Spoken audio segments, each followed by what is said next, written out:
I look bold. Mm. Hello, hello, hello. Oh, here they come. Here they come, Garry. They're galloping in. Galloping Oh in my they lord! are. Look at them all. Here they come. Oh, I've got a bit of an itchy nose.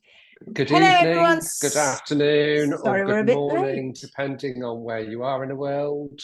Oh, very itchy nose. We've got Aisha, we've got Dom, we've got Barry Price, we've got Francis Lowe, we've got Francis Tell. Tell us where you're coming from. Kate Princess says hello, hello, hello, everybody. Just give us a thumbs up to say hi. Tell us where you're tuning in from. I can't stop fiddling with my nose. Tell us where you're tuning in from. Where are you going to be speaking to us from? Let us know, let us know, let us know. We've got Greg, we've got Jane Savage, we've got Joanna Seeley, we got Yolanta. Aisha says North Yorkshire, Ecky Thump, hello, love. And Francis Taylor says Manchester, another Ecky Thump to you. Greg Glendale says hi, hi folks. Dom says North Cornwall, eat me lover, handsome. Deborah says Deborah Holland from Somerset. That's you. I can't do that one. Louise Hi Pugh Deborah, says, how you doing? hiya from Aberdeenshire. Canoe, Louise Pugh. Welcome to you. It's terrible, isn't it? It's just terrible. Kadri Rudsup is here. Martin Poirier. Sarah Vick, Sophie Santelia. Good to see you guys. Sarah says hi all. Sarah and River Vic from Virginia and USA. Heidi hi to you all. Suzanne Nupples here. Sophie Verhaeghe's here. As Jane Sevett says, hi from a stormy France. Might have to unplug. I know, right? I am also in stormy France. You've got it. I was watching it move over to your part of France, Jane. Garry hasn't got it at all because he's in the UK. But yeah, it's stormy. I'm getting wet. That's one of the reasons we're late because I had to. Yeah, we're getting wet. I had to unplug earlier because otherwise, if the storms bring the lightning and the thunder and blow up our computers, and that's not very fun. Okay, so this evening we are going to be looking at transitioning to barefoot. So we're going to be looking at various elements of a particular ebook that we're going to give you free. So so we have written some ebooks on our that we provided on our website that people can go and buy. But this one, which is linked to this webinar, we thought that we'd give it to you free, but only for the ones that are watching this live. So if you're watching this in the future, tough. You didn't quite make it. Sorry about that. But you never know. If you're lucky, we may one day give away something else that's quite free. But that's why you need to come along and visit these webinars live, because if you visit them live, then we give away vouchers, and now today we're giving away ebook and all sorts of things. So, Garry, are you ready? Let's go. Shall we go? I'm going to share my screen, portion of the screen. Share. Can everybody see that? We're not going to hang about this evening because everybody needs to crackle. Hiya, people, says Rachel Briffer. Hi, Briffer. All right, so this evening's webinar is with myself, Lindsay Setchell, and my colleague, Garry Hinton. And if you've never seen us before, well, by the end of this webinar, you'll know us quite well. And I would suggest you go off and see other webinars where we're chatting away to you around the world. All right, so, Garry. It's Happy September. Happy September. We have gone galloping through this year, haven't we? Dear me. Just. Where's this year gone? Where's it gone? Well, it's going to be Christmas. I have some facts for you of this day in history. On the Sunday, the 17th of September, I have some facts. It is the 260th day of the year. We're on week 37. Ooh. We're getting closer to Christmas. What do you want for Christmas, Garry? Oh, some time off. Same as you, I reckon. Okay, forget that. Forget everybody who didn't hear him Forget say that. that. It's never going to happen. We're robotic. We carry on working no matter what. We Okay. do. It's also in 1953, conjoined twins were successfully separated for the first time all those years ago. That was in 1953. On this day, 17th of September, 1953. Also, on the 17th of September 2019, Greta Thunberg told the Climate Crisis Task Force, oh, I've spelt that tax. Let me just change that to task.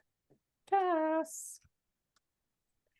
Told the Climate Crisis Task Force, you're now trying hard enough. You're not trying. Oh, good Lord. I'm not even getting it right.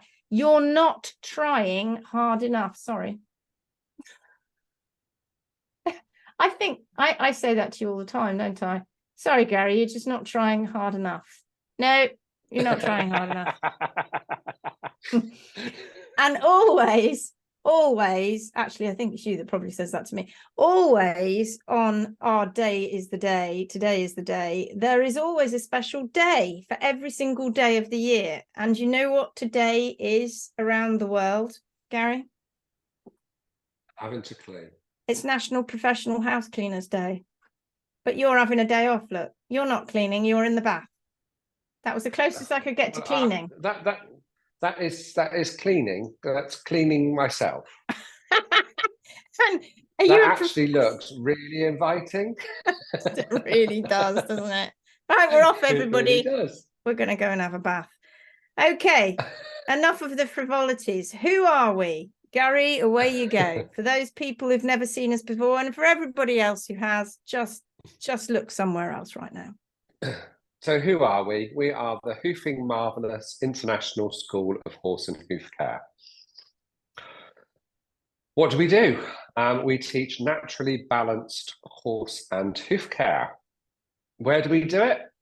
All over the world. And thank goodness we have our online foundation course ready and waiting for you. We're still doing the in-person workshops around the UK and hopefully in the future in certain parts of the rest of the world. But for those of you who are in other parts of the world, we have made it online. It's had a few tweaks. We have. Now we are much happier with it, and it is available online. And we also, if you get access to it, we have got a mobile app, so you can actually study on the go. We have. I haven't got a picture of that right now, but I think I have a picture at the end. But if you want to go and find out more now about the online Horse and Hoof Care Foundation course, a lot of you know us, a lot of you have heard a lot about it. We now are getting it tried and tested. We have students going through it at the moment that are absolutely loving it. They're just about, some of the new students are just about to do what you see there and start recording their cadaver trim assessment. So this is for horse owners. This is for you guys.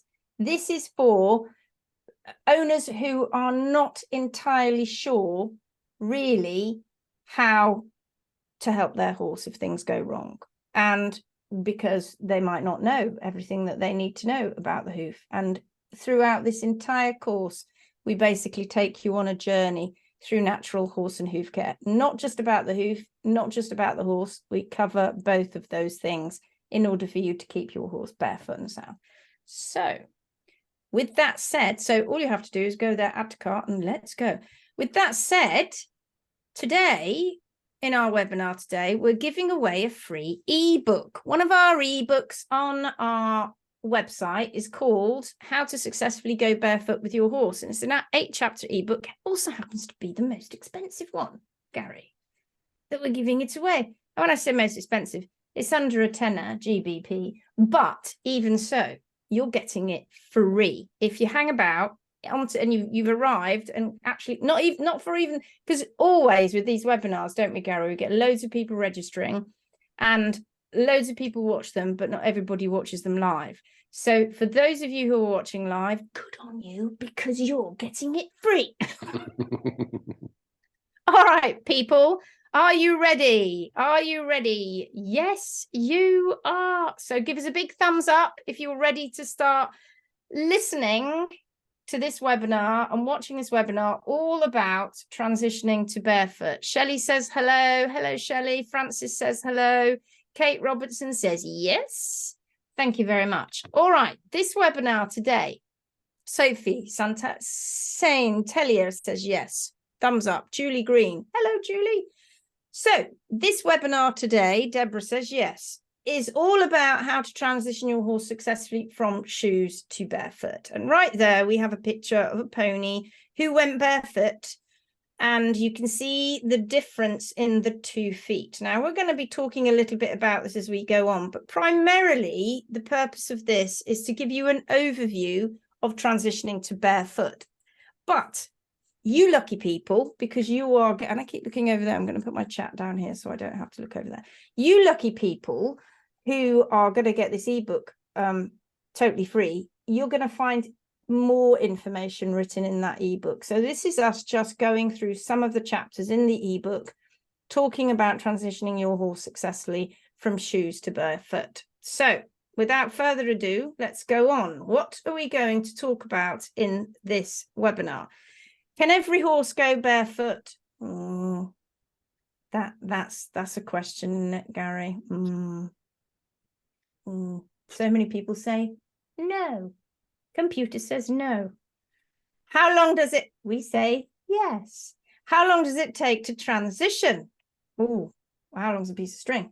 Natural versus unnatural shaping of the hoof. Understanding contraction, because you're better, because if you've had a horse that's been shod, well, it's going to have some kind of contraction. And in fact, actually, even horses that aren't shod can be contracted if they've not been trimmed naturally. Is concavity the be-all and end-all? Well, we'll find out. Are the toes too long? My horse is developing flair. Help. A very common thing that happens when horses come out of shoes. Do not be concerned. And using hoof boots to help you transition. So that's what we're going to go and look at today. Is everybody very pleased with that? Are you all pleased? What's Julie Green saying? Briffa. Rachel helped me transition with my horse. I've not looked back after I was told he'd never be able to go barefoot. Yes.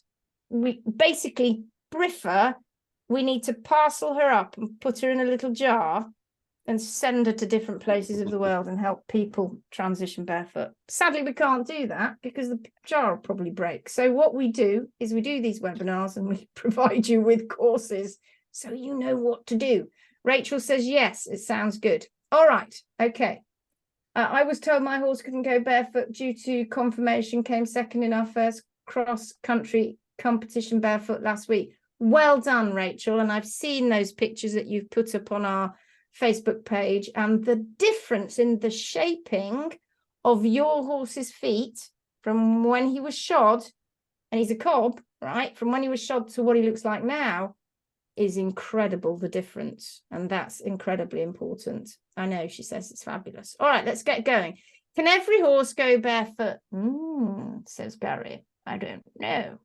Well, this pony had been shod for many years and was told she could, and the owner, not the pony, was told that she could never go barefoot, but her new owner had different ideas. So this is when I first turned up to this pony, and you can see there that she was a riding school pony, incidentally, and you can see there when the shoe's on the bottom of the foot and owners pick up those shod hooves, honestly, they look at it, see the shoe, and don't really comprehend what might be going on underneath the shoe. They don't, do they, Garry? No. It's I think it's a case of we've got a case of tradition, and very much because we've always done it and we always see it, it's become normal. Yeah, we're going to talk about that in a minute. Yeah. And what can you see under that shoe once it's nailed on? Not a great deal. Not a great deal. And like Greg's just Not said, a great deal. And Greg Glendale's just put every hole in a hoof is just another route for infection to enter the foot, question mark. Yes, it is. Of course it is. But when you take the shoe off and you see that middle picture there, you start to see what actually is happening underneath that shoe. And Garry and I and Rachel and every single person that's an HMB pro in our organization has never, ever taken a shoe off a foot, alive or dead, because we go through an awful lot of cadaver hooves when we're doing our training, and we've never taken a shoe off and found a healthy foot. And I don't care what anybody says, we've never found a healthy foot, and it's impossible if you think about it. And if you look at that middle picture there, you can see that the toe's been completely chopped off. You can see that the nails are black around the nail holes. In that top right-hand photograph, you can see that that horn is black. Well, you can see in the bottom photos, her foot doesn't look like that. She had one white foot and the rest of them are kind of red and pigmented, but of this particular pony. But you can see on the white foot, and this is the same pony, just a little bit further on down her transition, and it didn't take a long time, but look at the change in the feet and how that was seen as acceptable and normal, and the bottom is actually what she wanted to grow. Those were her normal, natural feet. And the middle row, right-hand side picture, is a hind foot, and she was shod on all four, and you can see that also had problems. And this pony, Garry, the owner was told in a riding school, can't go barefoot, not going to be able to go barefoot, taking all these kids out because she was only a pony, not going to happen. Well, it turns out she went barefoot. The owner changed a bit of the diet and the management, and she was able to go and take kids out on rides and never took a wrong step. She was incredible. Deborah Holland says, transitioned Leo 12 years ago under your guidance and Caroline's, but have tuned in as have a new thoroughbred boy now that I have taken the shoes off in May. Just tuning in to remain current and not rely on what I think I know. Well done, Deborah. We met Deborah many moons ago, didn't we, Garry? Well done. We did. Well done. I'm very excited to hear how your transition goes with your TV. That will be exciting. So, Deborah, everybody watching this webinar, it's about this primarily. This is a great deal of what stops horses going barefoot. It's the human's mindset, because they've been told, and there she is, look, watering her flowery head. She's been told, we've been told, he's been told that not every horse can go barefoot. You hear it all the time. But there are so many different variables that are involved when you take a horse barefoot. It isn't just about taking the shoes off. It isn't just, jump in at any time you want to say anything, Garry. It isn't just about taking the shoes off. Because as you can see, when we take the shoes off a horse, we've got some repairing to do, right? We've got some rehabilitation of that foot to do. And unfortunately, that takes time. And one of the biggest problems that we see when people transition horses to barefoot is just they cannot or will not, or don't know that you need to take time, but they cannot or will not take the time it takes to transition. So mindset and time are really, really important. Really important. I haven't put up that the trim is important here, but it really is. And if you've got somebody coming to trim your horse's feet, perhaps it was the farrier who shod your horse. And so you've taken the shoes off, you've all agreed, including the farrier perhaps, that it's time that your horse can go barefoot. You go barefoot, but unfortunately, the trim that's given to that horse isn't as natural as it could be, and therefore it starts making the horse sore. And I'm talking about taking too much frog off. I'm talking about taking too much sole off. I'm talking about leaving too many too much in the way of folded over bars, and the horse starts to get infection under his bars, leaving heels too high. Loads and loads and loads of situations like that can affect your horse from successfully going barefoot. Plus, there's one massive thing that you need to know that's so important when you take your horse, but in fact for every horse, but in order for you to be successful barefoot. What's that, Garry? Do you know? Oh, diet management. Boom. It's the diet and the management, because if you don't get that right, you might as well keep the shoes on, because it's not going to work. Because the reason that our horses' feet are falling to pieces is not just about whether we put on a shoe or not. It's about getting the diet and management right. And we bleat on about that all the time.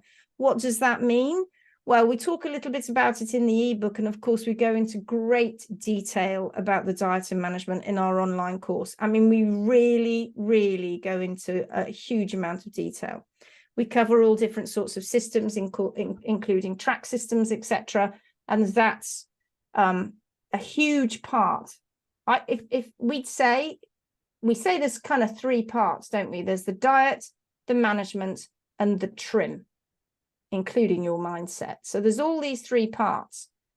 And if the diet and the management are ignored and everybody just thinks about the trim, it won't succeed. Equally, if you get the diet and the management kind of good, and you're like, yeah, I've listened to HM and I know more about that now. I know it needs to be more species appropriate, but the trim isn't good enough, then you're going to have problems. So it's getting all of those three things right.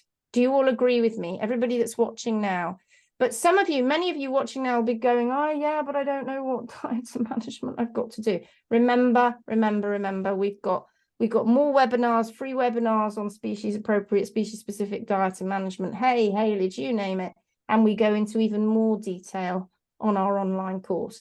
Kate Robinson says, mine have never been shod. However, since trimming to the natural parameters, I'm seeing a much better connection and distortion growing out. Fabulous, Kate. That's brilliant. Because you got it right, but the trim wasn't right and correct. Now you're getting that balance. Fantastic. Okay, I think so there's an emphasis on the time as well.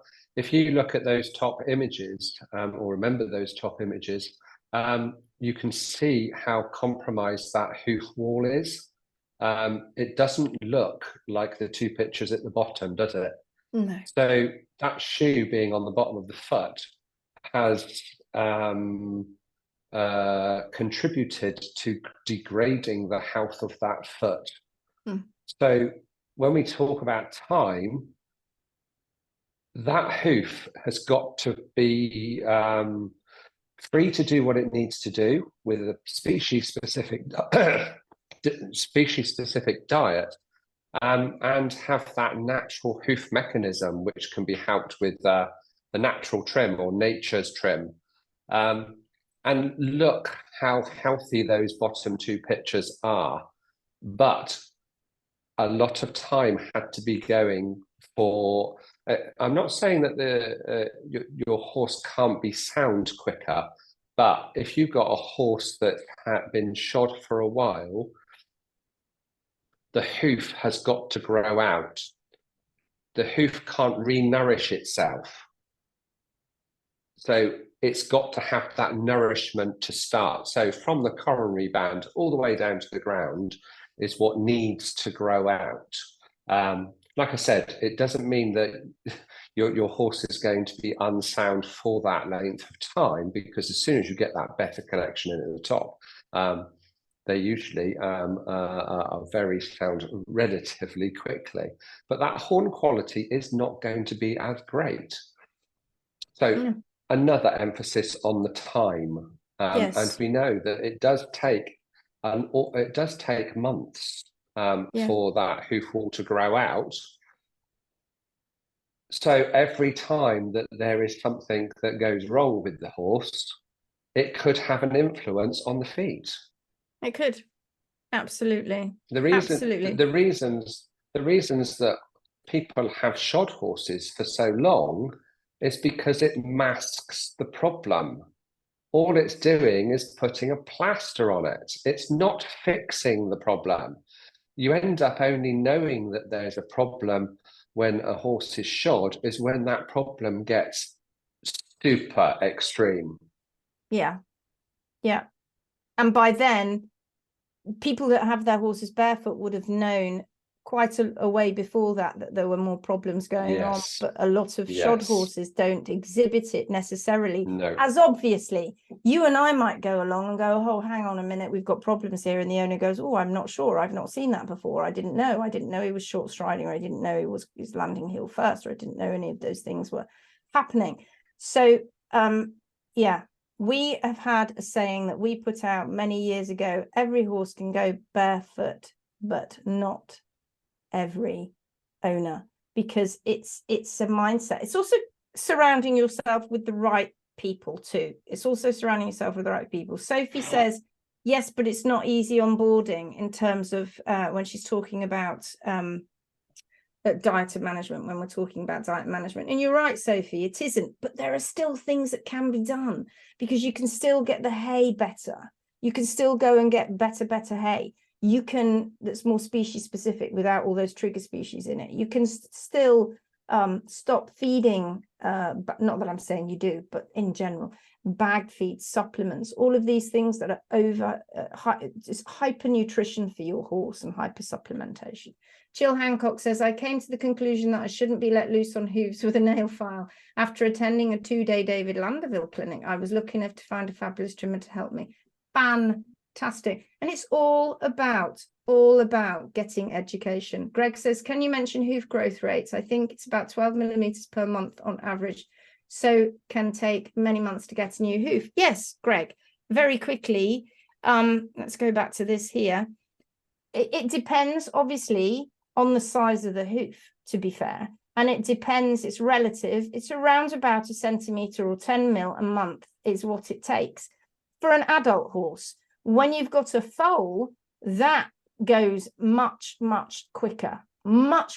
Instead of sort of like 0.2 mil a day or whatever it is, you might have something ridiculous like 2 mil a day. And the reason for that is that foal is growing quickly and it's getting heavier, and it can't wander around and take 9 months for its little hoof capsule to get to the bottom, because the hoof capsule has got, it looks like kind of an inverted cone initially when they're growing down with a foal, and then it ends up looking like this. And if a foal ended up, or a yearling ended up with just at the same growth rate as an adult, they'd be walking around on these dinky little feet. And of course, they've got to get bigger as the horse gets bigger in order to enable the support of that horse. But yes, Greg, you're right. You have to wait for that foot to grow down. And there's an average. But if you do a lot of work with your horse, and you're doing a lot of work where you're really stimulating that hoof, you're also stimulating that papillae, and the hoof growth rate can indeed increase. And also it depends on whether the horse is being trimmed correctly or not, because a lot of horses' hooves, and we see it all the time, have got longer than they should dorsal walls, especially if they've got shoes on. I know that with the shoe, it means that it's that added extra length, but they also tend to leave them longer too, oftentimes, because they're just not trimmed correctly. So you've got lots of variables that will get involved with that hoof growth rate. But to be fair, a naturally trimmed horse's hoof that is healthy will roughly take about 1 centimeter a month. Roughly take that. That is how it takes. And so therefore, if you're growing imperfections out through the hoof, then that's what's going to be an issue. Deborah says, out 24/7, low sugar diet, boots for exercise, feet still horrendous. They will be. Contracted heels, underrun and poor quality horn, but now clearly growing down nicely. Brewing our first abscess, I think, but not concerned as expected. Had chiropractic and acupuncture treatments already, as body feet are affected by each other. Of course. Rachel says, people don't want to put in the time. It really does take time, and it takes a lot of soul searching, but oh my gosh, it's rewarding. Michelle says, is biotin supplement helpful whilst transitioning? Do you want to answer that, Garry? Yeah, sure. If the animal is on if the horse is on a species-specific diet, the horse is more than capable of creating its own biotin and in plentiful supply. Yeah, it is really about the species-specific diet. The horse is very, very capable. If we go back to where they came from, and we did a webinar on that for those that haven't watched it, they basically stopped evolving 1.5, 1.6 million years ago. They have got everything in their power to provide everything that they need from fibrous forage. The bacteria that's in the hindgut can produce pretty much everything that they need. So we have to keep that hindgut healthy. That is it. It is that simple. And I'm not saying that it's always easy in certain parts of the world, but there are things that we can do. Hay, and mixed species hay, and low sugar and starch hay. So basically, no rye. Yeah. And it's so true. These horses are able to, biotin is part of the vitamin B12 complex, and that is provided in plentiful supply because they don't need masses of it, but it's provided in plentiful supply by the microbes that are in the hindgut. But biotin has also been recognized because it's good for healthy horn and hair, that, oh, you must feed your horse biotin. No. It's like shutting the stable door when the horse is bolted if you're not giving your horse a species-specific or appropriate diet, because giving them that biotin is not going to help. And on top of all of that, once you've gone back to the species-appropriate diet, you just don't need it anyway because the microbes do it. Okay, let's move on. Now, I did see that Deborah's got her hand up, but I think we've probably done that. Julie Rogers, if you've still got a question, pop it in the chat because we're bound to see it. Okay, all right, let's keep moving on. So how long does it take to transition? Well, there's you going, is it Friday yet? Because you're absolutely exhausted having gone around all your clients. Because every single client that we go to is like, help. So Gary's exhausted. But how long does it take? Do you know what? It depends on how bad the hooves are. It depends on how good you can make your diet and management, how quick you can do that. It depends on how, I'd almost like to say the age of the horse, but that doesn't always ring true.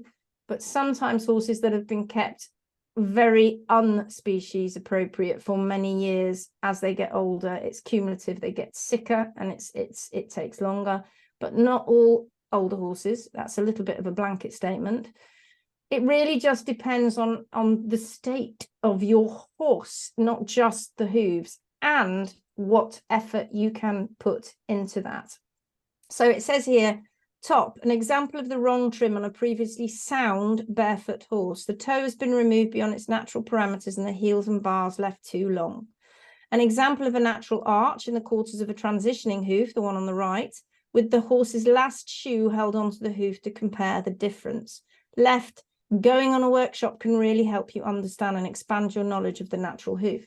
Absolutely. So of course we do in-person workshops, but we also do our online course. But looking at that top left-hand picture there, this was a previously sound horse, but the misinformation, and this was a barefoot trimmer. I wouldn't say barefoot specialist because we are barefoot specialists because we cover everything. But this was a person who has learned something about barefoot, maybe been trained by an organization, has turned up and removed the toe. This horse had a little bit of separation, a little bit of stretch, but not a lot. And we don't care if they've got 2 inches of stretch. That is never should happen. And on top of that, you can just see peeking in there at the corner of the picture, the heels are really high. And the bars are therefore long, which means it's being tipped onto that point right here. Can you see my my cursor. So right here, Yeah. so we're talking about these heels up here, but you can see this area here is where this horse has now been dumped onto. This is crazy trimming, and we see it all the time. The world has gone mad. No horse in living history would ever, Mother Nature wouldn't allow it, would ever take their horn away from here. So this has been manually removed by a trimmer. And that means that just under here, just about a centimetre in front of the true frog is where P3 sits, the end of P3 sits. And it sort of, it goes like that because the dermis creates a sole and it kind of goes like that. So it spreads out underneath. So any pressure, abnormal, unnatural pressure, and when you take the wall away, that causes abnormal, unnatural pressure in this area here, plus having the heels dumping you even further forward on that. That causes, and we know this now, we know it, we've seen millions of x-rays, you can just Google it on the internet. Horses suffer from osteonecrosis in their pedal bone. They suffer from ski tips. They suffer from remodeling, when not just because, and everybody's going, oh, it's because they're laminitic or because of rotation. It isn't. It's because of this kind of incorrect trimming. And it's very, very poor and very misunderstood. This lady then had to allow this horse. She was one of our, she came on one of our workshops. She came on a workshop and she allowed the hoof wall to grow down. And then the horse and the heels were taken back to where they should be at the hard sole plane. And that horse eventually made it sound. And she changed the diet and the management and the horse began to get better. This is common and it's poor and it happens all over the world. This one on the right here, you can see that now this horse is transitioning and it's got this lovely natural arch. That shoe ain't ever going to fit that foot again. And that's not because we're leaving a toe long or a heel high. No. The foot is full of arches. So as you're following the hard sole plane, it creates this beautiful, lovely arch. Similarly, in your own foot, you have an arch. It's important for structural strength. But when you go and put the shoe back on it, this is what you get. You can actually see right through it because it doesn't fit anymore, because that's the natural shaping of the foot. But more on that later. Deborah says, I used to believe the old adage, no foot, no horse, but have learned through my experience with a compromised horse, it's no gut, no foot, no horse. Diet and healthy gut is paramount, I think. 100%. 100%. Michelle, no, we've done Michelle. Micah says, do you have tips for thin soles? Let's see if we can answer that question a bit further on. If I haven't answered it, come back to me again about it. But it depends what you think is a thin sole and what Garry and I think is a thin sole, and whether it's a thin sole that's causing your horse's problem, and whether you actually have x-ray proof that your horse has thin soles, or you've just been told your horse has thin soles, because he's a bit foot sore. Julie Rogers, would you like to run a course in Mallorca? I have 8 equines, including a mule there, all Belfast. No. Yes, actually, yes. Yes, nod. We'd love to come, but if in order for us to run a course, we really could do with some cadaver legs. Not your own horses. Don't go killing your own horses so we can have cadaver legs. That'd be extreme. You don't need to do that. Let's just find a place that we can have cadaver legs. If we can't, it's still possible. We could still come and do a course. But it's really great when we have cadaver legs because it shows us some really rough feet. Your horses might have lovely feet, and that might not teach them a lot. Kate says, had a vet and a farrier do that to a pony I just adopted. She was crippled for weeks. Don't do it. Don't do it. And it's dangerous apart from anything else. And they go, oh, those lever forces tearing the lamina. Well, we've proved that theory. That's been kicked out with the dustbin, with the trash, because it's not true. It isn't true. And all those theories about lever forces don't work when you've got a quadruped. It's not the same. You've got to see that quadruped walk. It doesn't walk like a monoped. And so as a consequence, they're doing something because they have an idea. They've been told that something else is going to happen. Doesn't. We've proved it every single time. Go and look at our Hoofing Marvelous Facebook page or our school Facebook page, and you'll see a video of a Poitou donkey called Casimir, and he is transitioning, leaving the toe alone, balancing it, but not dumping him on his sole. That means it's a safe and responsible way of rehabbing that pony, that donkey. Micah, the left foot seems to be retracted. Yeah, well, it's had its toe taken off. Julie Rogers says, awesome. Rachel, don't chop off those toes. Micah says, I give her now trace minerals from Dynamite. Hooves seem to grow faster now. Well, it's not about all the minerals that you can get from a tub. It's about all the amazing, incredible vitamins and minerals that you can get from plants, and the plants that a horse should eat, which are fibrous plants. And the way that we can give that to them in our domestic world is through mixed species. Okay, let's move on. So here's another example of issues that can happen. Well, the right-hand one actually is just that same foot you saw a minute ago, but now look at it from this image. Look at what's happening. Look at the heels. Look where they've gone. They don't fit that shoe anymore because this horse has been transitioning for a few months. It's now wider. That's incredible, isn't it? Happens every time. More on that in a moment. But look at this foot here. I know it's a shot that you're looking at like this, but look at the back of the foot.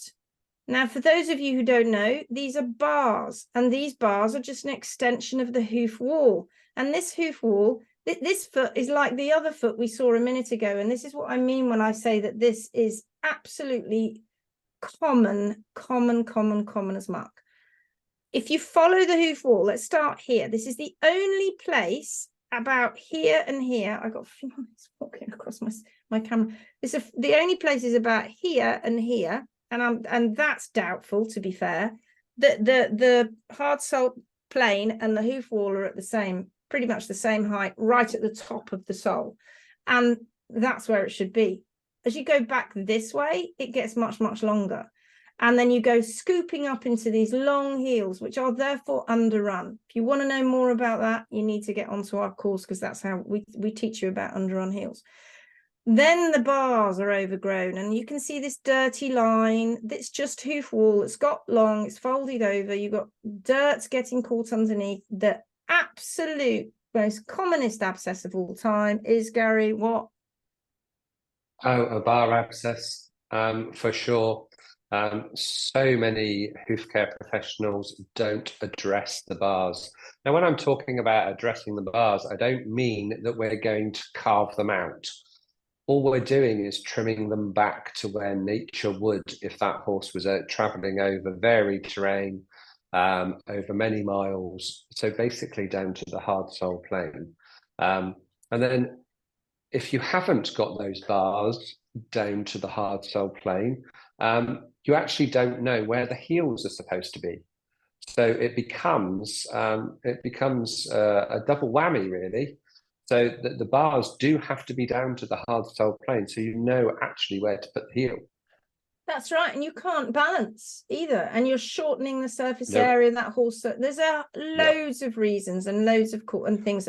This frog here it's got an infection starting probably in that sulcus. It's big, it's cumbersome, it's not where it should be, it's too thick and basically not healthy. All because of this incorrect way of trimming and, of course, the diet and the management. But look down here, folks. You can see this little bit of stretch on the white line, and look what they've done.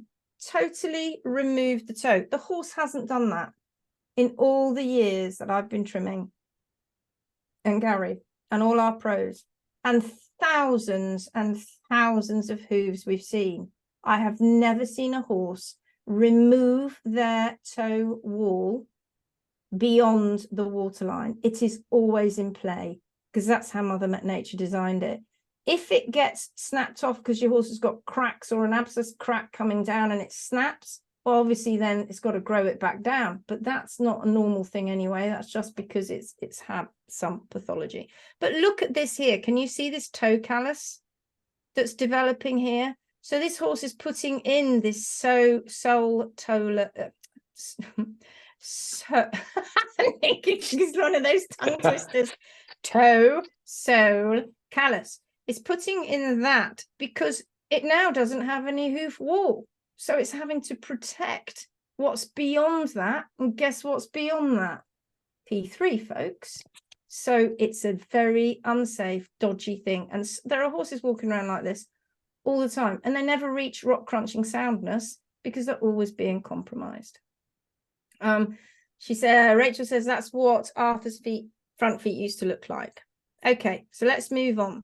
Natural versus unnatural shaping. Well, we've already talked about it a little bit, but anybody know a guy called Bracy Clark? He was a maverick. Well, we call him Maverick. He was an awesome man, but they called him a maverick vet back then, around about the time that the Royal College of Veterinary Surgeons was being developed.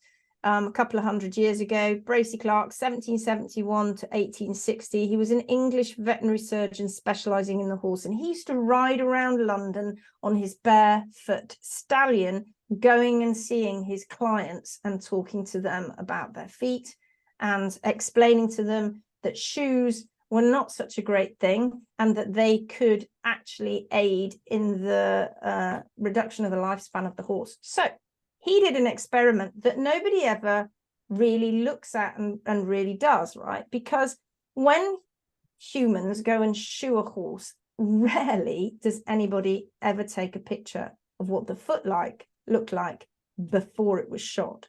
They don't take measurements.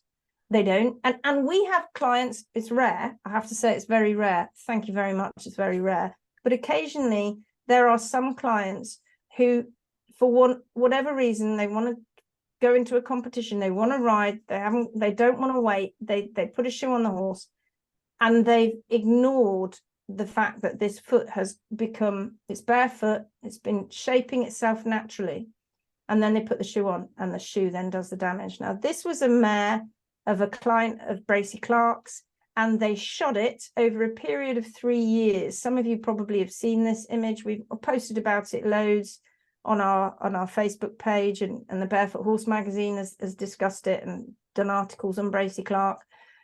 That top left picture there, figure 95, shows the natural foot of the horse. So it had a nice natural kind of twist to it, had natural pillars of support, it had that natural flare. In the next image along to the right is the same foot after 12 months of shoeing. Look at the difference in the shape of that foot. Suddenly it's become round. Now loads of people go, oh, that's better. But it isn't. It's starting to shape like a foot. And then at the bottom left, it's the same foot after 2 years of shoeing, and then the same foot after 3 years on the bottom right. It has gone contracted and elongated, and it was on its way in 1 year, in 12 months. And this is what happens. It distorts the foot every time. Every time. Not just to some horses. Oh, cobs are all right. No. Every single horse has a deformed foot by a shoe. That's what we found without fail. And I tell you what, it does depend on some horses can go very quickly and distort within a few months. Some horses will take a bit longer to distort, but they all distort, every single one of them. So this owner, he wrote in his sort of memos, he wrote that this owner got so fearful towards the end, after they were looked, because these were drawings, they didn't have photographs, they didn't take any photographs, these were drawings. They had somebody commissioned to take plates, draw the foot.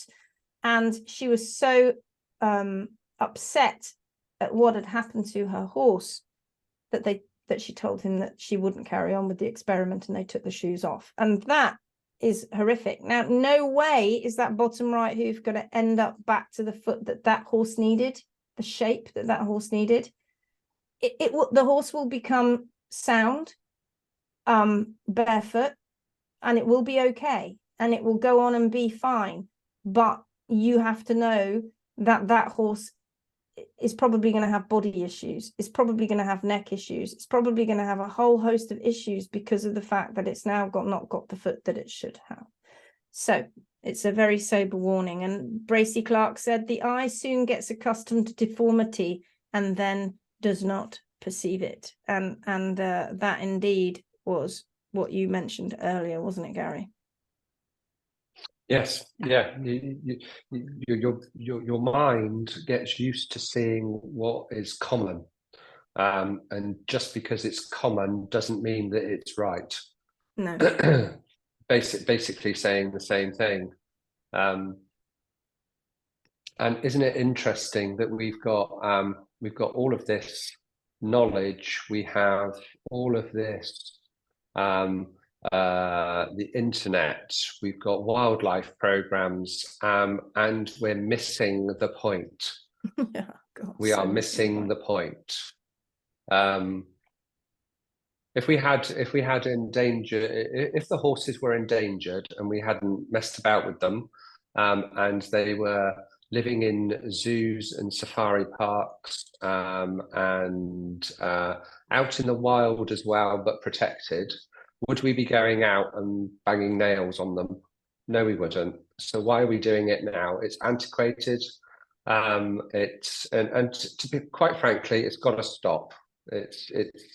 It's abuse. I'm sorry, but it is. And the welfare of horses, that, you know, I'm going to write a book it's one day about welfare and how the equine world believes that, you know, all of this stuff about welfare, and it is not about welfare at all. That's smoke and mirrors. But people, because the argument is because I'm playing devil's advocate here now, Linz. Because when a horse is lame, somebody comes along with their nice bit of metal and their anvil and nails it on, and it makes the horse appear sound. They get away with it. But what they're not seeing is the damage that it's doing. Absolutely. It's very short-lived. It's very short-lived. The damage, yeah. If people want to go out and have fun in the countryside, and inadvertently, in some cases, not care about that sentient being, go and get a quad bike. Or a rocking horse. Or a rocking horse, yes. It's got to stop. It has. And a perfect there's example so of much that. information out there now. Tradition, yes, I get it, but we're supposed to be the most intelligent being on the planet. We can do this, guys. We can. Kate Robinson says we can do better. We can do way better. We can. Kate Robinson says humans believe they know better than nature, and we absolutely don't. Absolutely don't, because That's fighting. True. So true. We're fighting against nature all the time. The very fact that we've got the horse in its domestic environment is fighting against nature. We know that, but you know, what can we do about that? We love our horses. We want to ride them. We want to have fun with them. We might just want them as our to be there to look at and to enjoy. But no matter what, it is our responsibility to make them keep them as healthy as we can. And you've only got to look at that. You've all been looking at that picture now while Gary's been chatting.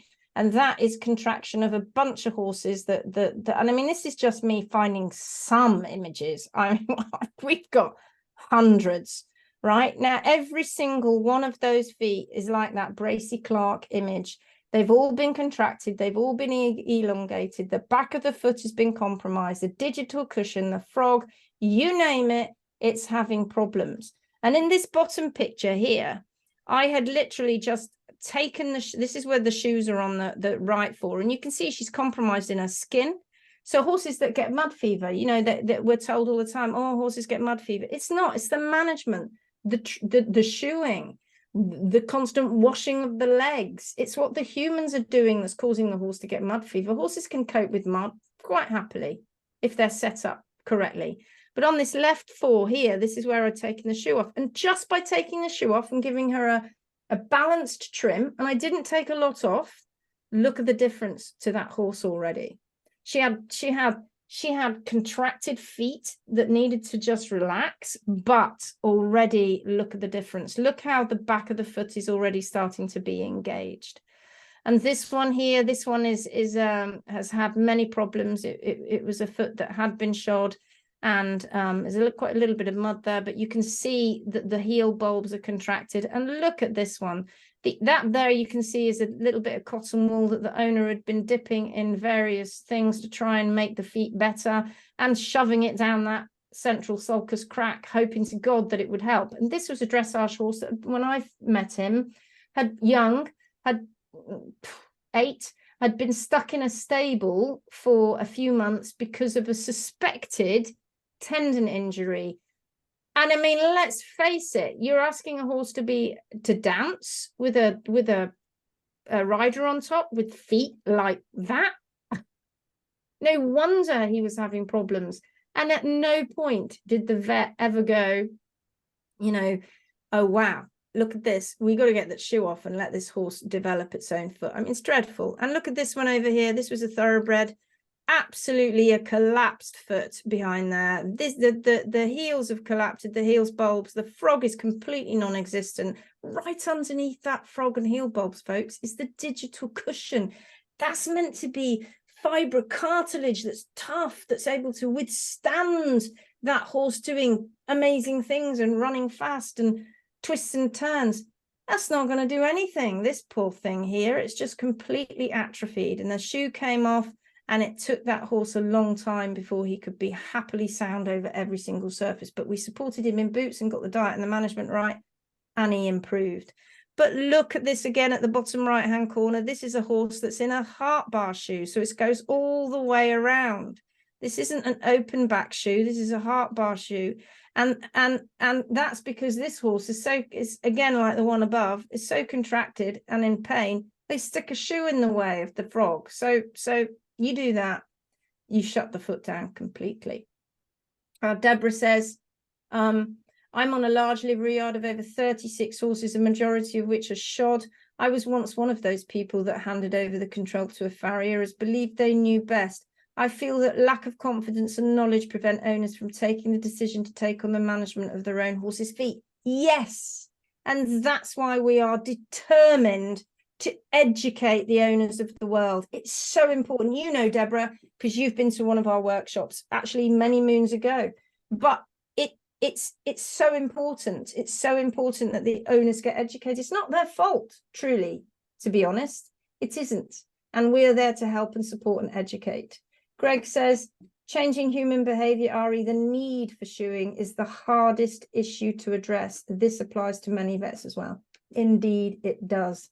It's all about, again, remember, it's that mindset. Because, like Garry said, they see a sore horse, they stick a shoe on and they think they fixed it. But worse than that is this belief, this oxymoron, that you can have a remedial shoe, that a shoe can help.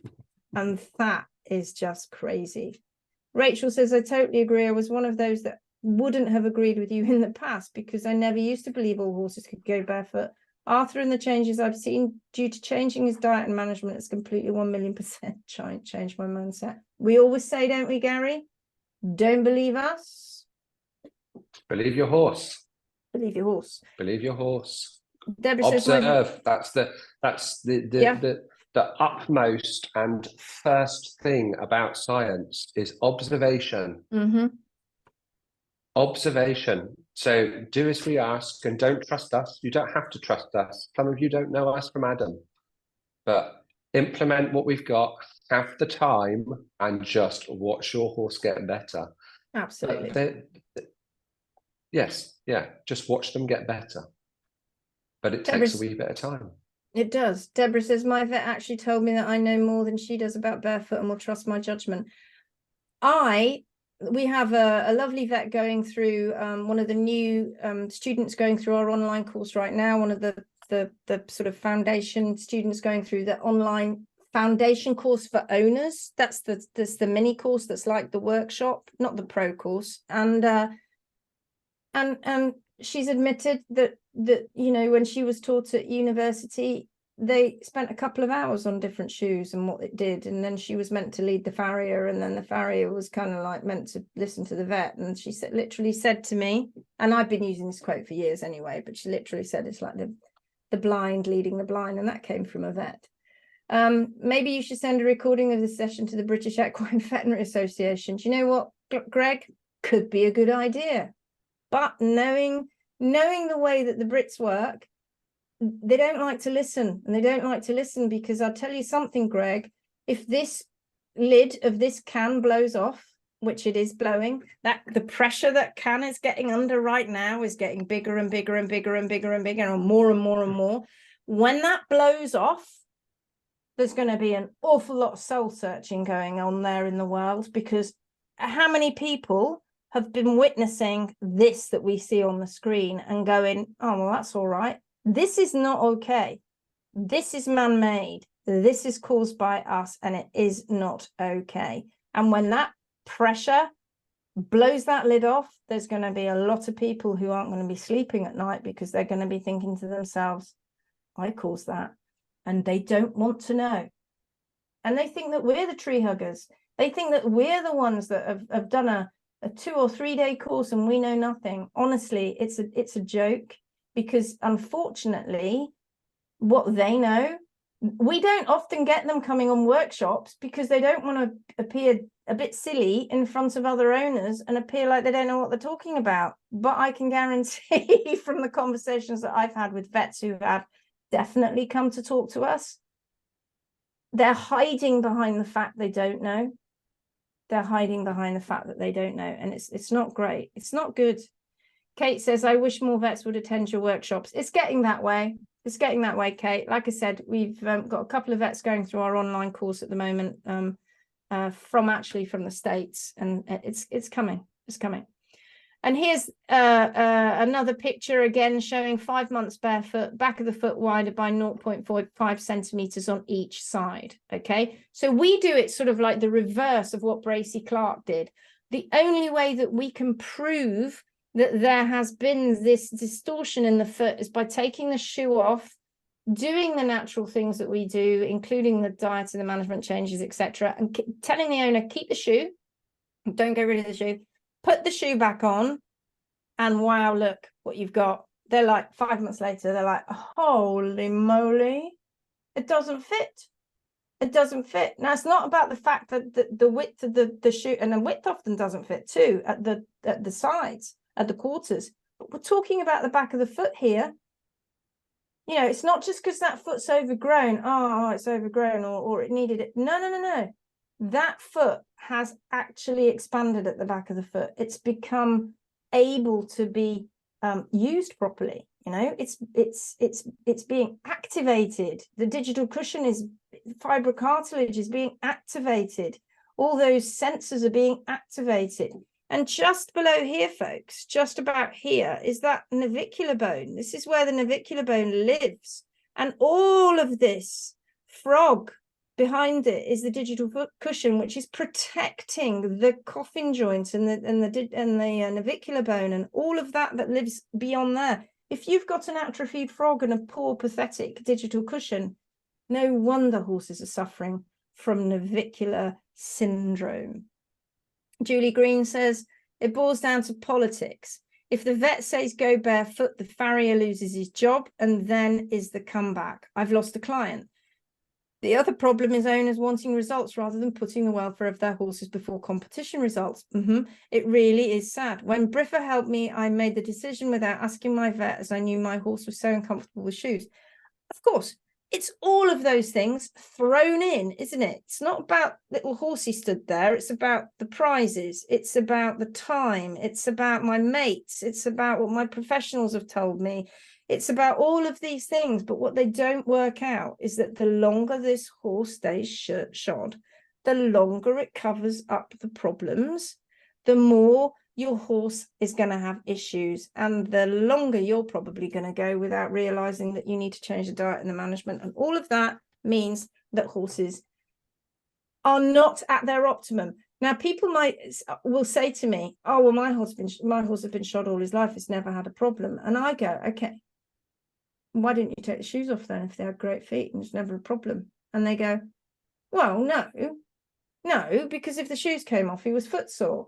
Well, he's got a problem then, right? Because my barefoot horses aren't footsore, but your horse is. Well, no, he had great feet. He lived till he was 30. He was 30 with problems. Oh, well, I used to ride him. Yeah, But that horse that you were riding all his life in shoes, let's just say you took him way back and you could time travel way back, and you took the same horse and he never was shod and he had better appropriate species, appropriate diet and management, and then you compared the two, I'm telling you that in a race, the one that was shod would be way back here because he's compromised. But the owner just got used to it. The owner just got used to the fact that she had poor performance from her horse, which she kind of thought was great performance. But no, original horsey here that had never been fiddled with, time travel back in time, that one was the one that hadn't been fiddled with and the one that had great performance. Okay, let's move on. Is concavity the be all and end all? No, says Garry. No. Again, we've got this picture here that we looked at before, but that's simply to show you that it looks flat as a pancake, right? It isn't, because down here, look, we actually have the semblance, the start of some kind of concavity, but all of this is just horrid callus. Well, it's not horrid. I mean, the horse is putting it there to protect itself, but it shouldn't be doing that. That's why the horse's foot looks flat. How many people are walking around going, my horse's foot is flat? And they've got this situation going on. This horse here, top right, it looks like he might have some separation. He doesn't. This was my cob. He just had a lot of hoof and a lot of sole. And oftentimes during the summertime, that would look like it would shrink back. But if I didn't, but let's say you chopped into that foot, you'd find that he had a fine white line, and he had a lovely bowl effect. There were no extra bits of bar material that were folding over. There were no calluses here at the toe that were causing that bowl to look weird. It was there, and all horses have it. Top left hand corner, this is a mare that had navicular and had been put in heart bar shoes and pads, and when I came to take them off, it stank. It was gross, and I took it off, sore, lame. And then we gave her a natural species appropriate diet, species specific diet and management. And this is what we ended up with 4 years later. Look at this beautiful foot. Look how concave it is. But we've put here a pony with potential for good concavity is the bottom one below, but it's not sound because the trim is completely wrong, dumping the toes and leaving the heels high. So we've discussed that. But the top row, both these horses have different concavity in their hooves. Both are healthy and sound. They're not all going to look like the one on the top right, left. They're not all going to look like this one. They vary. It's not the concavity that you see, and the front feet will look different to the hind feet. It's not that concavity that should make you think, oh, that's why my horse is sound. It isn't. The soundness is what we care about, but they can all have different concavity. And like we've always said, if you want a horse with good concavity, suggest you go and buy one with good concavity because they'll have some concavity. It varies. Don't get hung up on that, because what's more important than that is what's going on inside the foot. Garry, do you want to very quickly explain that? Sorry, say that a bit again. I was reading the message.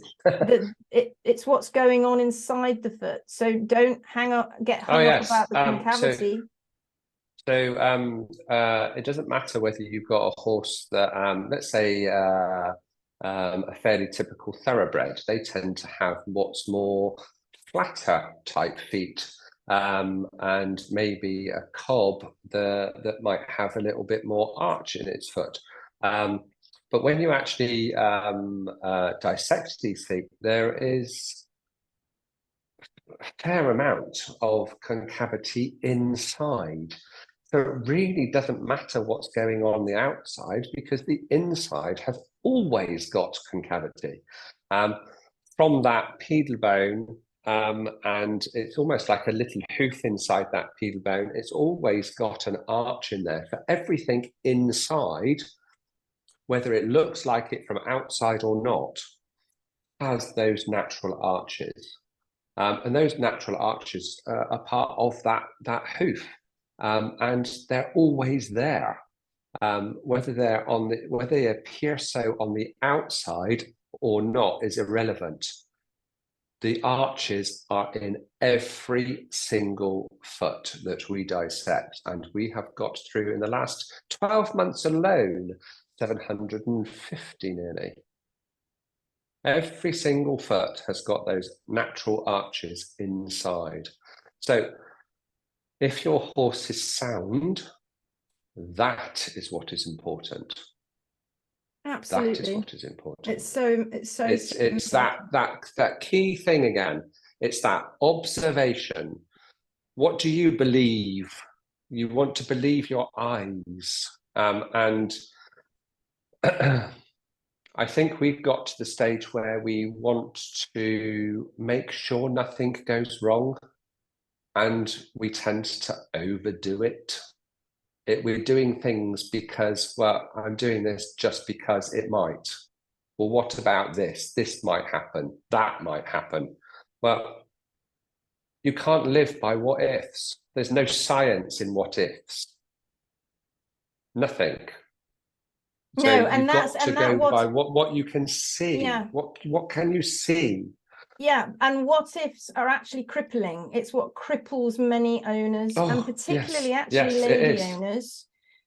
They're crippled by it, but they're so frightened to do various things because of the what if, which is where we come in, you know, and we go, it's okay, we've got you. Let me put my arm around you and say to you, don't worry about the what if. Let's just do it. Don't think into the future. We're going to take it just bit by bit by bit. Don't be going, oh my goodness, I can't do it because it might happen. Don't.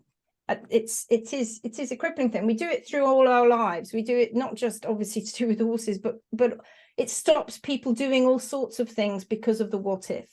But when you've got somebody like us with you, and we can educate you, like Deborah said, she got educated. She knows more than the vet. The vet admitted that about barefoot horses. We know that. Okay. It's about educating yourself. Gloria Goddard says, how do you feel about hoof boots? I always ride in them and can do, and same as the shod horse.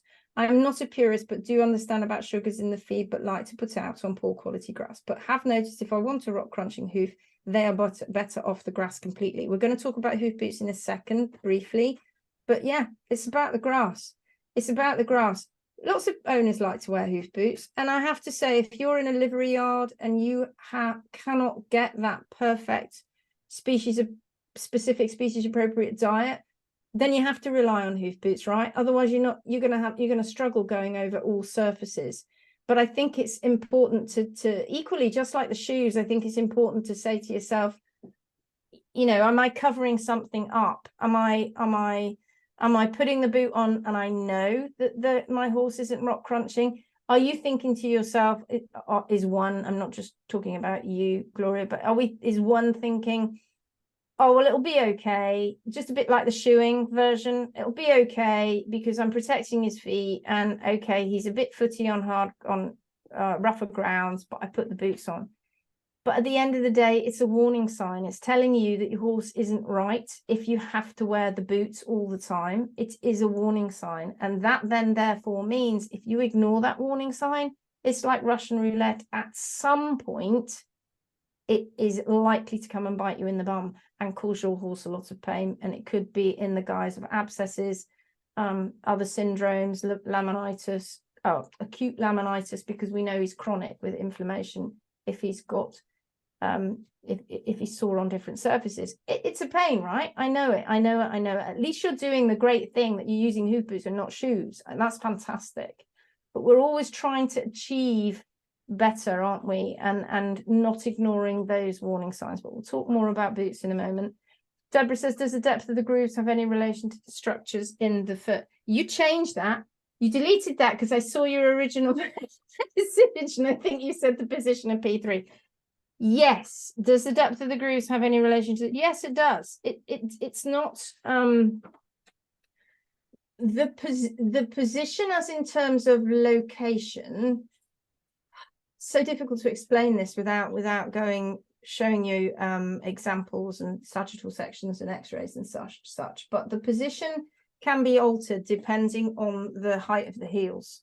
It can change the location of where things are, but the structures are all the same. But if you leave too much heel, you're leaving too much material. Okay, so therefore the structures are the same, but the depth to those structures could change. It could also change the angles of the bony column. The structures are still the same, but the angles can be changed, because you've got to remember, everything we're looking at here when we're looking at a horse is the epidermis. It's the hoof capsule. It is a dynamic and organic horn, but it is the hoof capsule, and it just is shaped by the horse's movement, and what's inside is creating that shape of the foot.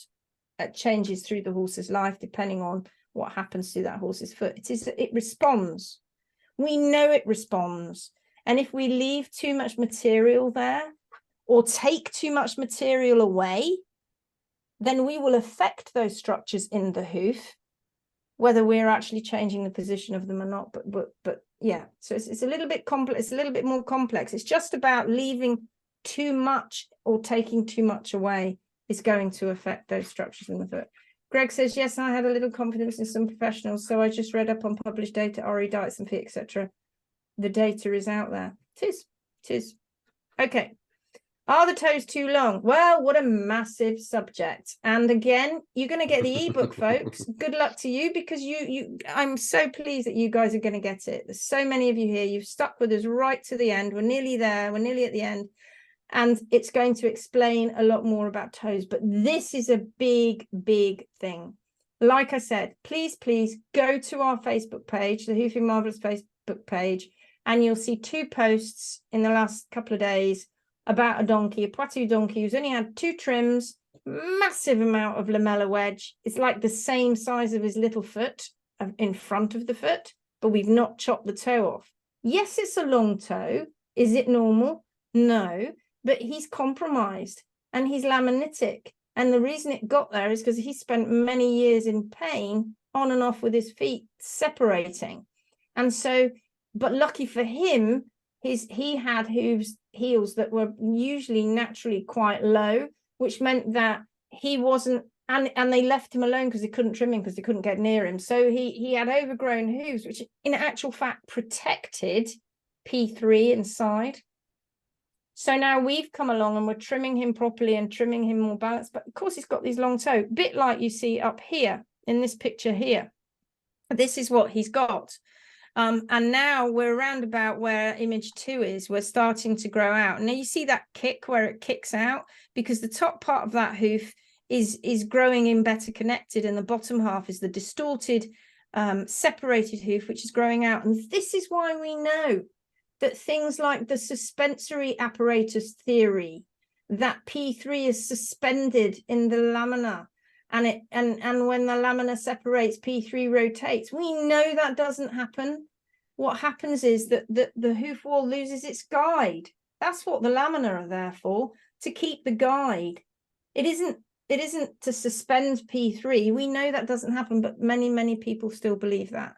And then you can see in image 3, it's growing down even more. And then in image 4, a little bit of redness still. We're still getting some inflammatory episodes, but what a difference between the top and the bottom picture, because most of that long toe and that lamella wedge has grown out. Look at the bottom left-hand picture. This is a hoof that's never been touched by human hand. This is a Mustang that was taken off the Great Basin in America. Never been touched. We've got that lovely arch where you could stick a piece of paper underneath that and it would go, but you couldn't under the heel and the toe, because they are in active contact, active wear. No rings. You can't see any rings. And that lovely short toe, that lovely roll, heels right back to where they should be. Oh, and the amount of people that say that that's wrong. Crazy. This was a Mustang running along the most challenging terrain horses ever run along daily, carrying a foal, because I think this one was a mare, every single day of her life, every single year of her life, pretty much, till they die. That's almost how it goes. Look at these hooves here on this mare. So this foot here is very high heeled. You can see the coronary band's almost horizontal. When I came along and did a trim, same, you know, this is what it looks like before. When you raise the heel, the toe doesn't look as long to some people. To Garry and I and Rachel and other people, we can see the toes long. It's like taking this top picture here and jacking the heels right up and then going, oh, the toe's not too long because because we've changed that angle. But when I came along and I lowered the heels, as you can see, dramatically lowered the heels, and that coronary band has slightly changed its angle, you can see suddenly that she looks like she's got a long toe. So most people would do, if they even got that far, they'd then chop the toe off. Oh, I mean, it's just mucking about all the time. And what we know here is this mare was lamanitic. So this was before the trim, top right. This is after the trim. What you can't see there and what I can see is that there's this kind of line here. Well, you can see it, but what you don't know what it is, I'm going to tell you that the sole, because it's formed in the horn tubules of the sole are formed in plates and they migrate forward. And underneath here is a lamellar wedge. You can't see it because the sole's covered it up. But a little while longer that this mare took was on a better diet and moving around, this started to exfoliate and you could see a big wedge underneath there, and a true point of the frog was there, and P3 was just here, and this was too long. This foot is too long, but I don't go and chop it off because she needs that there. It's protecting, it's safer to protect P3. It's silly unsubstantiated, bogus science that tells you that there are lever forces tearing lamina, because it doesn't happen. When you are rehabbing a foot, you need to leave the foot on the ground. Look at this. This is a thoroughbred. These were his hind feet, and look at the state of those. I mean, what in anybody's mind thinks that is the right thing to do to a horse? What? And he's lamanitic, right? He's got all these rings. That's why he was sore. That's why he had to be shod. But then look at what happened. Here he's in what they call a negative palmar angle. He's got far too much material at the toe and it's out of balance. I come along. This is a few months later when all of this is grown out. He's got a lovely, properly balanced foot now. Look at the difference in the toe. And I didn't decide where that toe should be. I use the horse's constant of the hard sole plane because that never fails. None of my professionals in our organization do what we call personal preference trimming. We'll leave the heels a bit, maybe a couple of mils higher. We might rocker the heels back. We might leave the hoof walls just a couple of, maybe a credit card thickness. Maybe no. Mother Nature's put that hard sole plane there for you for your guide. That's it. You follow that. You will never ever go out of balance with your horse's foot. We talk obviously a lot more about this in our online foundation course for owners. Right, I'm lost. My horse is developing flares. So we've got this far, and now the poor horse has got some flares coming out, and you're transitioning, and they're turning around to Garry and going, "I'm lost. I don't know what to do." And Gary's going, "I'm lost. I can't find you. What was your address?" You know me so well. I was listening to something on the radio. I took a wrong turn. Look at this picture here. This was a horse that had been shod. He was acutely lamanitic when we took him on. He had very upright, boxy feet with very high heels, rotated pedal bones because of the way that they were trimming him. We took him barefoot, changed his diet and his management, and look what he started doing with his feet. Look at that flare he kicked out. Now, how many people not only want to itch and take off the toes, they want to take off the flares?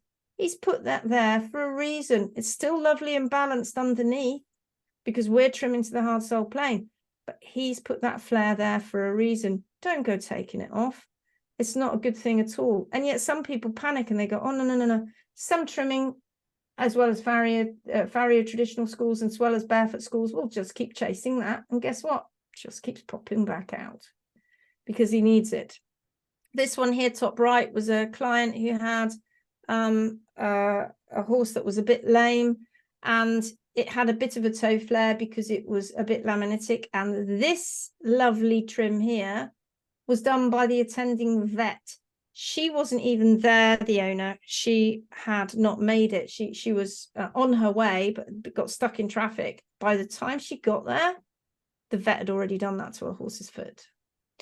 I'm not making this stuff up. This stuff really happens. She nearly died. She took a photograph and sent it to me and went, what do I do now? And I went, oh, wow. Well, if your horse wasn't sound before, did he talk to you diet and management? No, just left me a load of butte. And I said, well, if he's going to be unsound now, that's for sure. Now we just got to let that grow back out again. She then came on a workshop and sorted all her diet out and didn't have that vet again. Here's another one, top view, clear medial flare, but solar view shows you that you have a nicely balanced foot. And I'm talking about balanced from heel to toe, and talking about how the thickness of the wall and the wall in relation to the hard sole plane. But look at this foot here. You know, what is going on here? We've distorted that foot. This is the same foot of that dressage horse. You can see where the owner was trying to fix that infection. When these shoes came off, this horse kicked out some flares. It kicked out some flares. It's common. Don't panic. It's normal. They are responding to the way that horse moves, and they change when you're transitioning. And the reason they change is because the body's changing above, the gut's changing, the head's changing, everything's changing. The mindset of the horse in the mindset of the owner, everything changes. And because of that, the feet change with it, because they're responding to the biomechanics, the way that that horse moves. Deborah says, so it's not necessarily good to have deep grooves as I thought. They can't be shallow, because that's showing us that we've not got a lot of depth there in the sole. But again, it depends on what we've got there. And sometimes they look shallow when they're not because of compaction. But no, they shouldn't be very, very deep grooves. But you won't get that if you're trimming to the hard sole plane anyway. Mika says, can you explain why the horse needs flare? Yes, because that foot is responding to the above. What's happening to the foot here is responding to what's above here. And if the biomechanics are not very balanced above, then the horse will put out a flare as a support flare. A bit similarly to how we all wear our feet differently, our shoes, differently, our rubber-soled shoes, because none of us walk around in metal shoes, do we? Let's face it, that would be madness. We wouldn't want to run in those, would we? We'd be frightened of slipping. Yet we ask our horses to do it all the time. Scary stuff. But if we were walking around on our shoes, we wear them differently. Some people pronate, some people supinate, some people go, they go over on one side or medially. With a horse, they are able, with us, we wear the shoe off and it doesn't get replaced. With a horse, it's organic, it's dynamic, it gets replaced. And with the horse, he goes, I'm leaning slightly over on here. I'm going to put out a flare just there because of the way I walk, and that's fine. So it's all to do with what's going up above the hoof. I learned to trim it. You trim it down to the hard sole plane, and if it's excessively thick, then you can address it, but you don't change the shape of it, right? It may reduce in shape once you've trimmed the excess away, but he didn't have any excess foot here. That was the shape of that horse's foot, and he was perfectly balanced to the hard sole plane underneath. You can't keep taking it away. Again, it's all this, it's just as bad as taking toe flare away when you've got a stretched lamina. You can't, because you do that, you're going to cause the horse to be walking on parts of its foot that it shouldn't be. You can cause a horse to walk on the sole at the quarters too, if you take the flare away. So you have to be careful, because all of these things are going to cause impact in places that they shouldn't. And what do we get when we have impact? We have remodeling of bone, we have remodeling of cartilage, we have issues with circulatory system, we have issues with our tendons, our ligaments, everything gets affected. But you stay true to what the horse needs, you won't go wrong.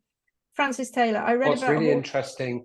Sorry. What's really interesting with flare as well, particularly when we're talking about transitioning, you end up having, when we look at a horse that's shod, and we come along and take the shoes off, very, very often when we do this nature's trim to help support that foot, there is nearly always a certain amount of flare when the shoe comes off. Now that,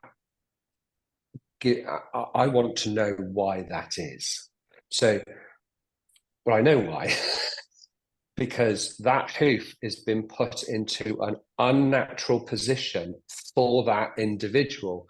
It's been clamped. Everything's been shaped to that piece of metal that that person has decided that that horse needs on that individual foot. So if that is the case, why, if they've got it right, does nearly every horse throw out flare when you take the shoe off? Because what the horse has been able to do is actually provide support. And where better to get support for that body than from the ground? If you haven't got that support from the ground, all it ends up doing is throwing the body out further up. It has a domino effect. But what's really interesting is once you have the shoes have come off, the diet and management has been sorted as much as possible. We've increased the movement. Very often, the flare, once the body's sorted itself out, starts to reduce on its own. Yes, it does. It's part of a healing process. It is the healing pathway, and it has to be that way. It's a healing pathway. It does. So don't keep interrupting that. Yeah. Yeah, if you end up interrupting that by taking that flare away constantly to make the foot look symmetrical, you're constantly interrupting that healing pathway. And potentially, you'll end up spending more money on body workers and dentists and all of those things, because it all has an impact on the body. Where better to get effective balance for that horse than from the ground? If it's not from the ground first, it becomes a domino effect for the rest of the body. It's so really that simple. Brilliant. So true. So true. And just bringing you back to this as well, and what Garry's saying here about putting the shoes on, here's another thing that happens too, right? So oftentimes when we see horses, it's so unpleasant when they are propped up on one side. They will wedge on one side of the foot to wedge the foot up to make it look straight, because it doesn't look straight, so they don't like it, so they're going to try and make it look straight. And what, I don't know about you, but I'm not very straight, particularly. I've got issues. I'm not straight. If somebody started propping me up, I'd have serious issues. So they'll put they can put out what we call they can flatten it out and put out a lateral flare on the shoe to try and support the horse. They'll put it out because they think that they need to prop it up. So they put a bit of it out, they'll wedge it up, and they're trying to shove the horse up, right? That horse takes that shoe off, or we take that shoe off that horse, and you know what it does? It puts a medial flare out. Almost always that horse will put the opposite side out, but the against what the farrier thought that horse needed, and he puts a medial flare out. That we see happen. Don't mess around with Mother Nature, because that Mother Nature knows best, because that horse, you don't know, it's a quadruped, right? It's got issues. It depending on how it's kept, it's going to need to shape the feet the way that it's moving. The gait of the horse is going to shape. The biomechanics creates the gait, and the gait is going to shape the foot. And like Garry said, the ground is its support. And that is where that horse is getting its support from. And you can't fiddle with the feet to try and change what's going up above. It's a bad thing to do that. Okay, we're running out of time. We've run out of time ages ago.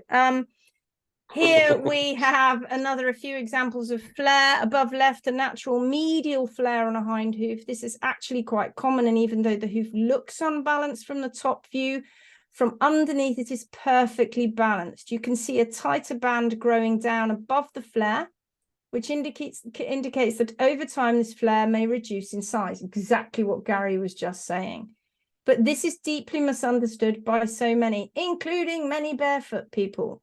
Above right, before is the top version, and below that is after he's been on a species-specific diet and management. You can see the difference in his foot. Now, that just wasn't just because he was overgrown. That's also because he had separation, in fact. But the owner, in fact, had already, was changing that diet and the management, you can see. But can you see how you could have pretended that wasn't happening by rasping that all off and ignoring it? And then we would never have got that horse sorted from laminitis. But that horse at the bottom is the same horse as the one on the top right. He then grew out all his flair and became a sounder horse with sounder hooves. And what about using hoof boots? Oh my goodness, you've only got to go onto Google and search, and up they pop. There are so many different hoof, and this is just me giving a little bit of a look. There's so many. When I say hundreds, there are hundreds of different sizes. And there are lots of different shapes and models, and obviously manufacturers. And some are used for real high performance, some are used for rehab, some are just used for happy hacking. You know what? Brilliant. If you're using hoof boots for transitioning your horse, then we would wholeheartedly tell you to do it. What we might say to you is, if you put on hoof boots while your horse is transitioning at the start, be warned, because the hoof boots aren't going to fit the horse a few months down the line, because the feet have changed shape. As we've already talked about, the feet will start changing shape. The flares may change. The toe flare certainly is going to change, because the laminitis, the chronic laminitis, that bit of stretch or a lot of stretch is going to tighten up. So things will change. So it's important to know that can happen. You might end up having to change models of boots. Also, another thing about hoof boots, people go Googling on the internet and they see these hoof boots and they think, oh, I love this one. I love this one up here. I'm going to have this one. I love it. And you're like, no, you can't have it because it's not going to fit your horse. Sadly, you have to have the boot, well, sadly or whatever, but you have to have the boot that fits your horse. Now, you may be lucky and have a horse that fits into a range of boots. Whoopie-doo, that's great. You've got more of a choice. But some horses only will fit into certain sizes and certain shapes of certain boots. Some boots will rub horses if they're not fitted correctly. This gives boots a bad name. It's often usually because they're not fitted correctly or they've chosen the wrong boot for the job and it's not the right boot for that horse. So take your time looking into it. There are various places that you can go. All the hoof boot manufacturers usually have quite a lot of size charts and talk about their boots and all sorts of information on their websites. Ones that we would highly recommend are Equine Fusion. They are awesome boots for transitioning in because they're very flexible boots. We love Equine Fusion boots. Probably my top boot for transitioning horses in the early stages, particularly because they're lovely, flexible and soft boots that are very, and you can put pads in, of course. Then other boots that we like are things like scoots, because they're so easy on and off. There's no material in them, that you can easily wash them. They dry in a second because they're a composite material. They don't fit every horse, but they fit a lot of horses. They're awesome boots, light as well. And you can get them like little straps in lots of different colors. Renegade boots seem quite funky. We used to use those quite a bit. People who have Renegades love them, swear by them. Swiss Gallopers, beautiful boots that can be recycled. Not that you know a lot about that. And like anything that's made in Switzerland, it is made to the highest quality. They are incredible boots. They are lovely, lovely boots. They're on the upper end of the market. But again, they don't fit everybody. Every horse's foot. So there are lots of hoof boots out there. Explorers, flex boots, loads of different boots. My suggestion is you go to somewhere like the Hoof Boutique, spelt boot as in B-O-O-T, not B-O-U-T. Somewhere like the hoofboutique.co.uk. Liz Hapgood runs that. She's got all the different ranges of hoof boots because that's all they do. They've got all the size charts in there. They tell you how to measure your horse's foot up. You can then send her pictures, etc., and she will send you fit kits or whatever, or her team. If you're not in the UK, you can still talk to them because they ship into other places in the world, and they're just a great bunch of people who will talk to you. So all of that, folks, is awesome. And because you've stuck with us, and I've been watching the numbers, you've stayed with us. Everybody stayed with us all the way through. That means that you want a free ebook. Your free ebook. So in the next couple of days, don't shout at us if you don't get it within 24 hours. It will be there within a couple of days. We look out for those emails. You lucky people are going to get access to this free ebook. It's a PDF, and it's 8 chapters. And it's everything that we've discussed tonight and more. So lucky you. I'm so pleased for you. Rachel Smith's like that. I've done it. I managed to get through. Rachel says, I love my flex boots. Agree, Greg. Fit kits are handy. Fit kits are important. Jill says it's better to try to go without boots as often as possible, depending on the terrain you are going on that day. Yes, carry them with you in your knapsack or tied to your saddle, and see how long you can go to really get those feet moving and get them to go over lots of different ground. Brilliant. Deborah says thank you. Sophie says thank you. Brilliant, brilliant, brilliant, brilliant.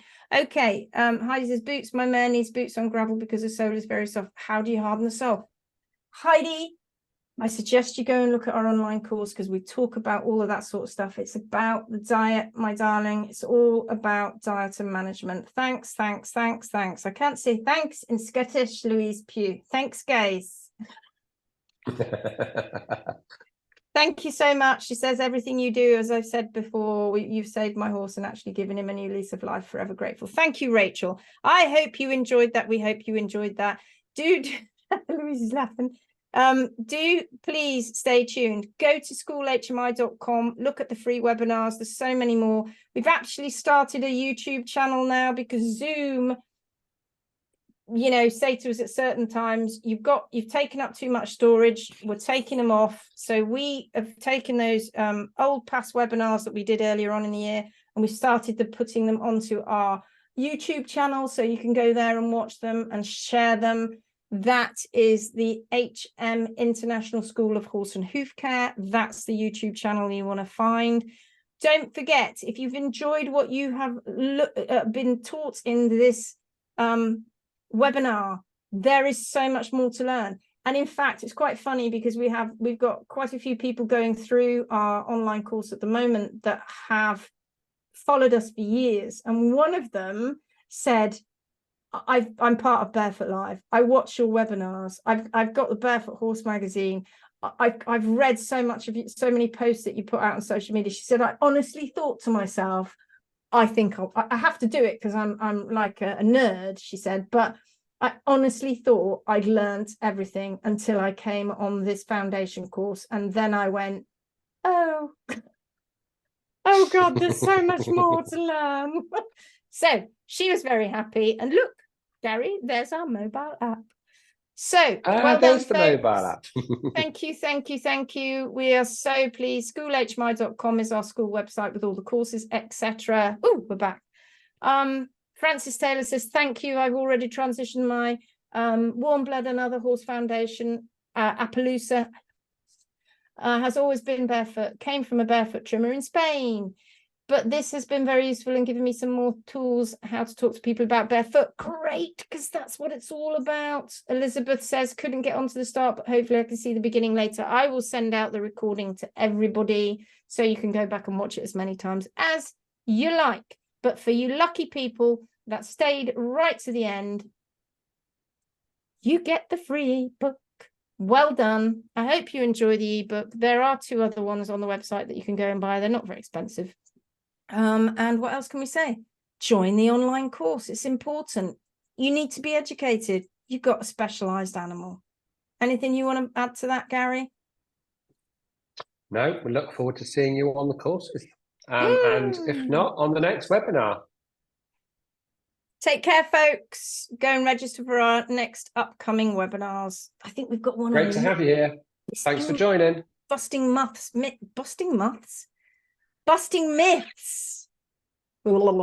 it's time for me to go. I've spoken to far too much. Right, night, good day. See you all. Bye. Thanks for coming.